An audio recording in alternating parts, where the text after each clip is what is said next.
नमस्कार दोस्तों, हमारे चैनल सनातन ज्ञान ज्योति में आप सभी का स्वागत है।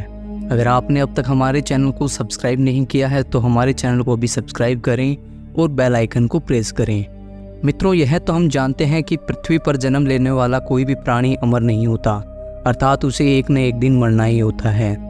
लेकिन क्या आप जानते हैं कि मरने के बाद आत्मा का क्या होता है, या मृत्यु के 24 घंटे के बाद आत्मा अपने घर वापस क्यों आती है और वह कितने दिनों तक अपने घर में रहती है? अगर नहीं जानते तो मैं बता दूं कि इन सभी सवालों का जवाब गरुड़ पुराण में विस्तार से बताया गया है और आज की इस वीडियो में हम आपको यही बताने जा रहे हैं। तो चलिए वीडियो शुरू करते हैं। नमस्कार श्रोताओं, एक बार फिर से आपका हमारे YouTube चैनल में बहुत बहुत स्वागत है। गरुड़ पुराण में बताया गया है कि जब किसी की मृत्यु हो जाती है तो यमराज के दूत उसकी आत्मा को अपने साथ यमलोक ले जाते हैं, जहां उसके पुण्य और पाप का कर्म का लेखा जोखा किया जाता है और फिर 24 घंटे के अंदर यमदूत उस प्राणी की आत्मा को वापस उसके घर छोड़ जाते हैं।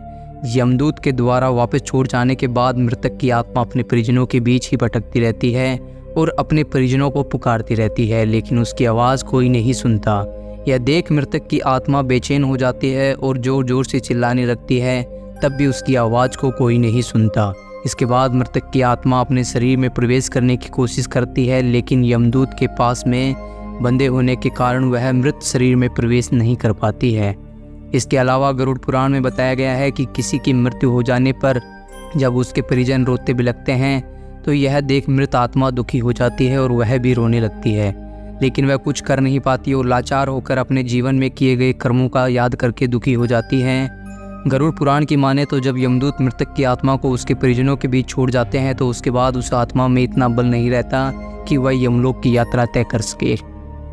गरुड़ पुराण के अनुसार किसी भी मनुष्य की मृत्यु के बाद जो 10 दिनों तक पिंडदान किया जाता है उससे उस मृत आत्मा के विभिन्न अंगों की रचना होती है और फिर 11वें और 12वें दिन जो पिंडदान किया जाता है उससे उस मृतक आत्मा की शरीर रूपी मांस और त्वचा का निर्माण होता है। और जब 13वें दिन 13वीं की जाती है और मृतक से जो पिंडदान किया जाता है और उससे ही वह यमलोक तक की यात्रा तय करता है, अर्थात मृत्यु के पश्चात 13 दिनों तक जो मृत आत्मा के नाम से पिंडदान किया जाता है उसी से उसकी आत्मा को मृत्यु लोक से यमलोक तक जाने का बल मिलता है।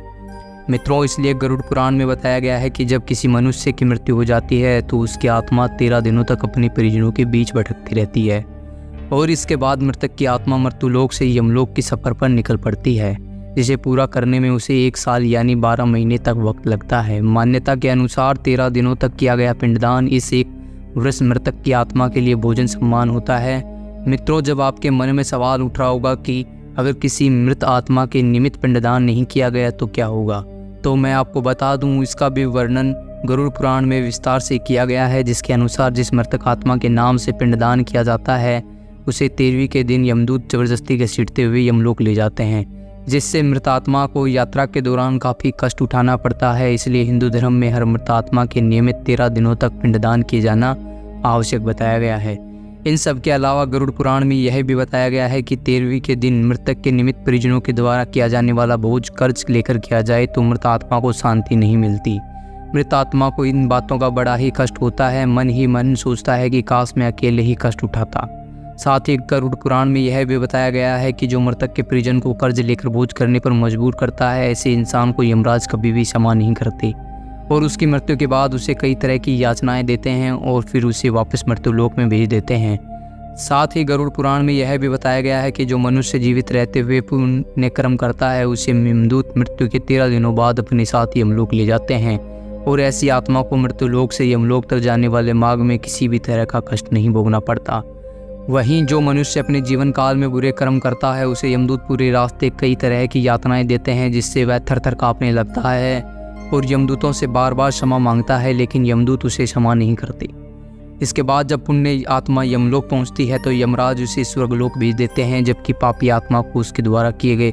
बुरे कर्मों की सजा भुगतने के लिए नरक लोक भेज देते हैं और सजा पूर्ण होने के बाद निम्न योनि में मृत्यु लोक भेज देते हैं। तो मित्रों, उम्मीद करता हूं कि आपको समझ आ गया होगा कि आखिर मृत्यु के 24 घंटों के बाद आत्मा अपने घर वापस क्यों आती है। मित्रों, वीडियो अच्छी लगी तो लाइक करके हमारे चैनल को सब्सक्राइब कर लीजिए ताकि ऐसे ही सनातन धर्म से जुड़ी जानकारी आप तक पहुंचती रहे।